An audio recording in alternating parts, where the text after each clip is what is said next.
Good morning, day 2 of the paver restoration job. Yesterday we did a very much a deep cleaning and cleaned all the joints out of every nook and cranny.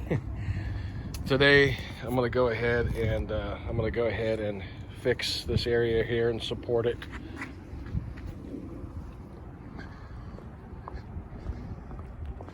So we're going to be sanding today and making sure that cures overnight.